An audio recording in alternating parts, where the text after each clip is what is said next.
Folks, I'm gonna do this as quickly as I can while my mom's in the shower. Um, I just wanted to kind of get something off my chest.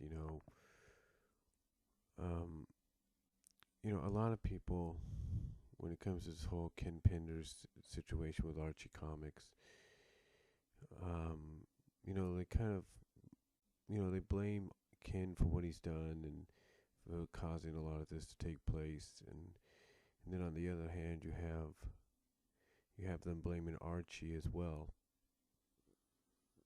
and as well as Sega, basically blaming all three parties.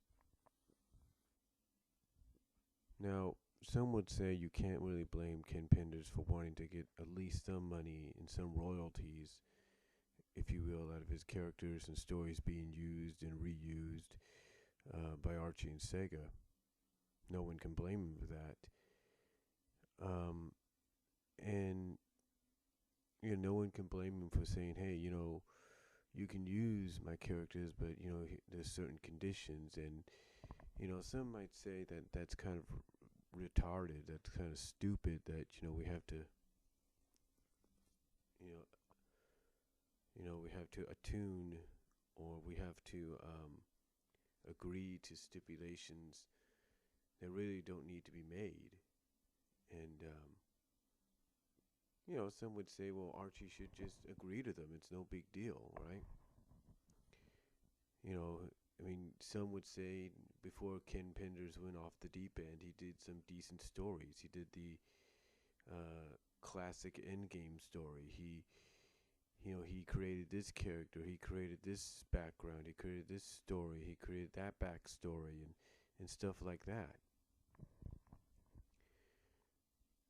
But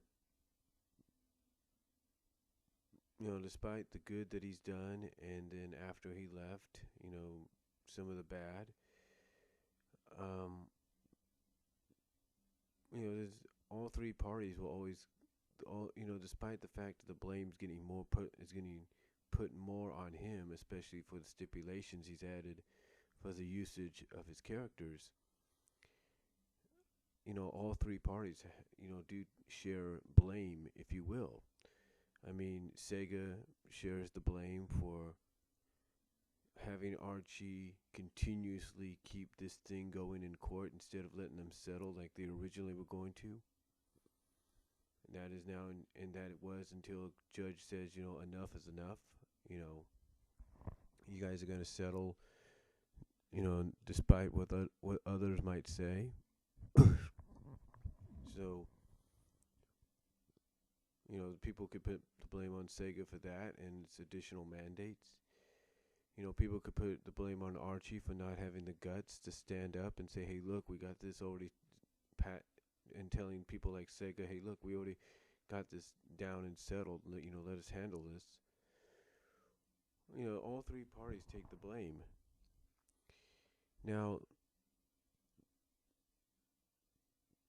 some wonder particularly why there can't be a real decent agreement to where all the characters on both parties' ends can be used in the stories. People wonder why won't, Archie Comics possibly, if they have or they will, agree to the stipulations that Ken has set out. Now, some might say, well, Ken would basically want this and that and this and that, and Sega doesn't want it.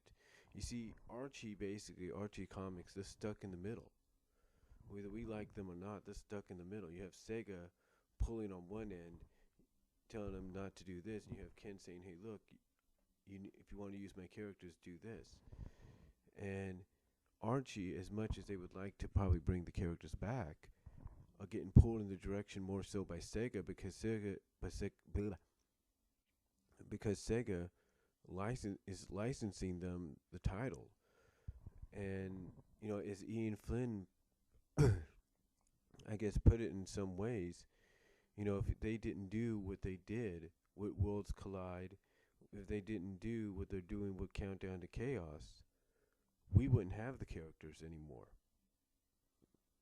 We wouldn't have all these characters. In other words, if he didn't do what he's done with the three Genesis waves that he's done, we wouldn't have the characters that we have right now, which is the Satyam characters. The Satyam characters would basically be gone.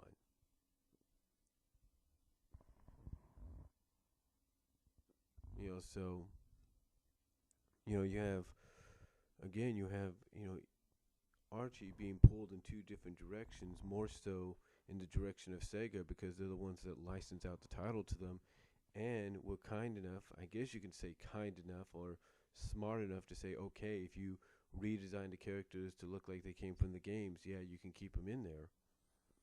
But then on the other hand, you have Ken Penders saying, hey, look, you can use the characters. I know you want to use the characters, but and these are simple agreements, simple stipulations you can agree to, no problem. And I'm sure people at Archie wouldn't mind doing that. But again, it's being pulled more so in the direction of Sega, saying, "Hey, look, you don't want to lose the license, don't agree to it." Now, again, the fan base itself is split. They kind of like what's going on, saying, "Hey, the situation with Ken's done. Let it be. Let's move on." And then there are others that are like, "Well, you had all these great characters, and now we're not going to probably see them again because of this, unless Archie agrees to these small stipulations, which don't seem so bad." But you see, that's where the problem lies within. You see, Ken Penders, as I pretty much knew when I heard about this whole court case beginning, a year or two ago, I pretty much knew that the only way this was going to be really settled is if a lot of Ken Penders' stuff was was put into the continuity. I mean, you don't think, for example, Ken Penders doesn't see someone like Ian Flynn or Paul Kaminsky or whoever at Archie thinking, you know what? If we make Mobius years later a true part of the continuity, that's going to spoil the outcome of the battle with Eggman, and Sega ain't going to like that. So we need to say it's a possibility. It's not part of the continuity. It's just like an alternate possibility. But then again, people might argue, well, then why did you dedicate, 4 issues of Sonic Universe to Mobius years later if you didn't think it was a true part of the continuity?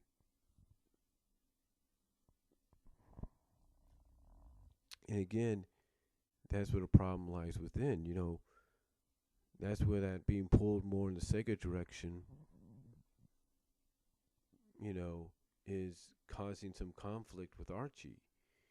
Because Sega more so, along with the representatives, probably know about this, and they're thinking, wait a minute, if you do a futuristic story, and yeah, it's only for a future, it can't be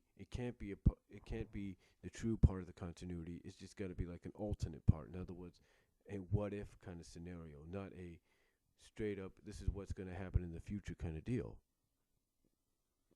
And, people, and people like Mobius years later. They do. They like the Ken Penders version. They like the Ian Flynn continuation. They like it.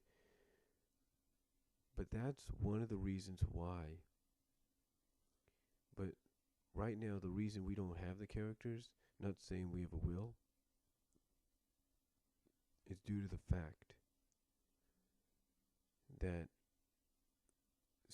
that I'm sure they don't mind some of the continuity Ken would like to have added on as a part of the a true part of the continuity, but it's more along the lines of Mobius years later cannot be a true part of the continuity. It cannot be the future. It's got to be a what if future if it's going to be used. And that's basically what I'm sure everybody. I'm basically sure that's what they've been trying to tell Ken. It's like, hey, look, we don't mind doing the fees. We don't mind agreeing to the stipulations. And hey, we'll even talk it over with Sega. But your future's got to be a what if deal, not a straight on, this is what's going to happen kind of deal. So I thought I'd just kind of mention that. Let you guys know why we probably won't see Mobius years later or anything like that for some time. And why the possibilities Archie and mostly Sega will not agree to the stipulations Ken Penders put out. So Till next time, guys, let me know what you think down below, and I'll talk to you later. Peace out.